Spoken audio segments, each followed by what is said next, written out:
Hi, I'm glad yes, you personally, I'm glad you're here because if you're looking at changing out a tie rod in, I want to be the first voice in your ear that can possibly help you save money, give you the confidence to do it yourself, and if nothing else, gain some knowledge so you know if someone else does the job, whether they did it right or not. It's going to be kind of a overall look. We're going to discuss the removal, the tools, and some of the little tricks that I use. Nothing rocket science level. However, there's a few little things that could help you.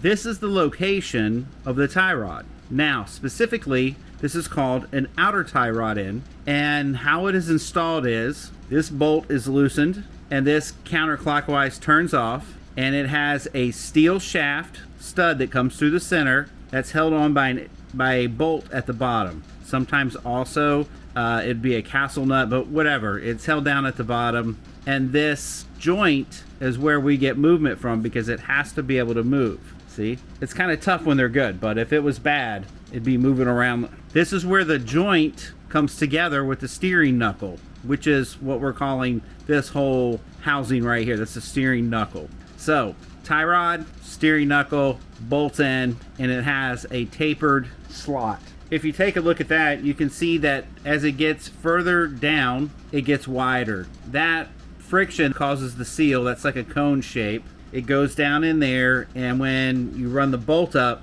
it pulls it in. The only movement we have at that point is in this joint, which you can see this one right here is completely busted. It's no good. And that's how you know that it's bad. And you can kind of see inside there, you see it's kind of like got like a ball bearing. It's a ball. Can you see that? So that ball is able to move around, and what we want this joint to be able to do is keep tension so it's not sloppy, because if it gets sloppy like this, you'll start getting rattles and the steering will be loose and shaking. All right, no problem. That's the function of the tie rod end. Here is your inner tie rod end, and you can check those by just moving it back and forth and check for play. I don't see any play. So I think we're good. This one right here, you got to have a little bit, but not much. And she's nice and snug as far as I'm concerned.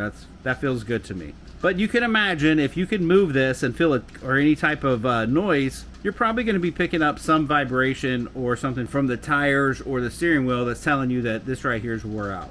Now, what can we do about this? Well, once we determine that it's bad, here's the best practices to take it out. Now, as you can imagine, it's always a good idea to give it just a little bit of Acrite on top and bottom. What do I use this particular time? I kind of gotten used to PB Blaster, but there's some other stuff out there that, you know, there's nothing wrong with good old WD-40. Some people get real technical, but, you know, as far as I'm concerned, they all seem to kind of work, and they all work on the same principle. Now, just to keep things straight in my head, because I told you we're going to have to turn this off several times, this bolt right here is going to stay on this outer tie rod.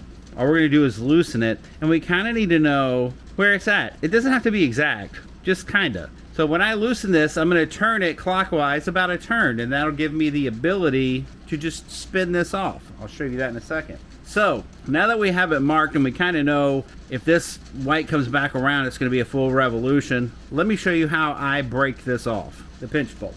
All right, you can use a regular type box wrench or crow's foot like this. And the reason I use this is because with these pinch bolts, there's really no other way to really get on there and bite, and they tend to really be kind of tough. But my trick is I use this type of wrench, and then I use a hammer, and I tap it. Boom, there it goes. So, and we know that we could turn this all the way back. Okay, now we know that it's only one unit backwards. This will spin off, hopefully, with no problem. But while we move on to the next thing, let's put old PB Blaster back to work. So now we have this cracked, and what we're trying to do, we're going to lube that up. I'm not actually going to take this off, just showing you the... All right, so we're going to lube that up, and what we're attempting to do is get inside of here. See, it just threads on, but usually these are really easy, and they always have a flat spot on them that you could put a box wrench on and just spin off. And once again, you can use the hammer just for a light tap once it comes time for that, but it isn't time for that right now. Now we're going to work on getting this stud and this bolt separated. Easy enough. Okay, how we remove this really depends on reusing it. If we're going to reuse it, here'd be my best suggestion. When I say reuse it, that means don't tear up the rubber seal that's here. They have a bolt that goes on them, and you can imagine it runs all the way up to the top.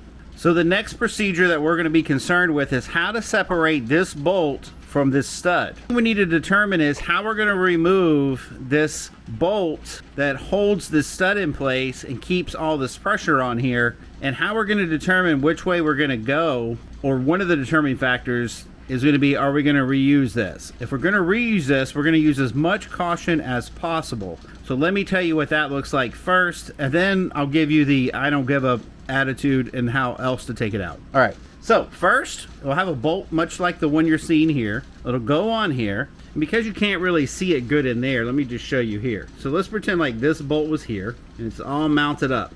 What happens is when you go to move this, the whole stud will try to move on you, okay? So what we want to do is we want to prevent that from happening. First method, a lot of these have either hex ends, like that's an 8mm. That'll fit on that, or they have a Torx bit on the end where you could use a Torx and hold it, or a hex, and basically you would just put your socket on it, hold the thing, and then take your 18mm, in this case lefty loosey, and it's going to be sitting right here, run it down. That's your first and best case scenario. Second case scenario, you may have to, if you're not going to use this again, it's not going to matter. Take a impact gun and break it free. Break the 18 free. If it just spins in place because it's rotten, take vice grips and hold the very end of this and then run it down with that. All right, the next thing we can do is use something like a pickle fork. And a pickle fork, you can slide in here just like that. Now you're not saving this. This is over. And you just drive it in till you can't drive it any further. And basically that's going to create enough tension for you to break the bolt that secures it off the bottom off. And the more you turn the bottom bolt down and the further it gets away, the more you're going to have to tap this in until eventually it gets to the end, the bolt falls off, and then this will just pop out. All right, now it's going to come time. This is going to be sitting here in here. It's going to be sitting here just like this. Once this bolt is free and this is sitting here, and let's assume this is stuck, you have two options to remove it. One, if you don't care, you can just take a hammer and knock it up. Two, what most people do is they just come off and slam the side. The vibration, as you can clearly see, there is nothing actually holding this. It's just a smooth funnel looking cone that goes down there. So the vibration generally causes that to move up. So you can whack it pretty good. The vibration will move it up, or you can run it down and the nut will be at the end so it doesn't harm the threads if you care. Not, who cares? Just knock it out of it and up it comes. All right, so now we want to go to install it. Seems simple enough, right? So this is free. It's just basically wiggling in the wind. You just turn it. 1, 2, ever how many it is, count the amount of full revolutions that you use. 16, 17, 18, whatever. This one was 17, on the other side was 14. So you never know what they're going to be, but whatever it is on this side, you need to do it because that's your alignment. Is it going to be perfect? No, but it's going to be pretty close, and pretty close will work until you do get an alignment. You don't want to just randomly put it on there. So what this does is keep the alignment true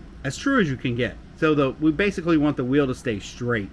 And if we turn one too in, it turns in, and if you turn one too much out, it turns out. Then of course you're fighting the rubber and tearing your tires up, and your steering sucks, and whenever you're driving it really bites. All right, so we get the principle behind the turning. Turn it back on, no problem, go up, put your pinch bolt back on, turn it, tap it with a hammer so it's nice and tight. Same thing here. Hold the bottom with your either Torx or hex or socket, whatever you can get to fix, or vice grips, whatever you got. Now you were stuck to whatever this is, but it shouldn't be hard.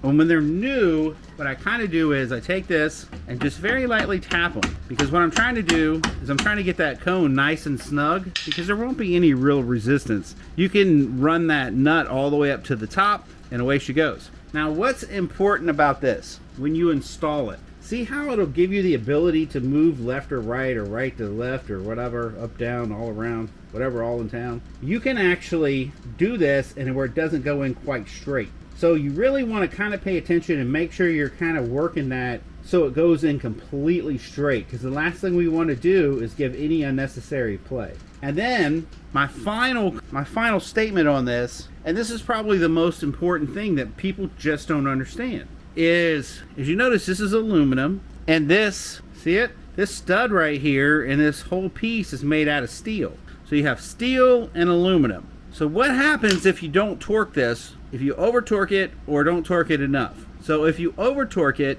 you could cause this metal in here to distort. Therefore, instead of needing a tie rod in, you're going to need a steering knuckle. Easy to do. So that's why you always look at the torque specs of your particular car. Also, when you get done, this ought to be somewhere near where it started. And we know that we were one turn away. So I'll fix that here in a second. But that's basically the little tips on how to do this. Long story short, use a hammer and the correct wrench. You got a couple options. Don't forget about, you got a couple ways to hold that stud, from vice grips to Torx, or maybe it's a hex head. And worst case scenario, you always got the pickle fork. Also, remember to free it up. You can always just knock the living out of it and the vibration will send it free. These guys right here are simple just to turn on and off, but you got to count the number. Other than that, guys,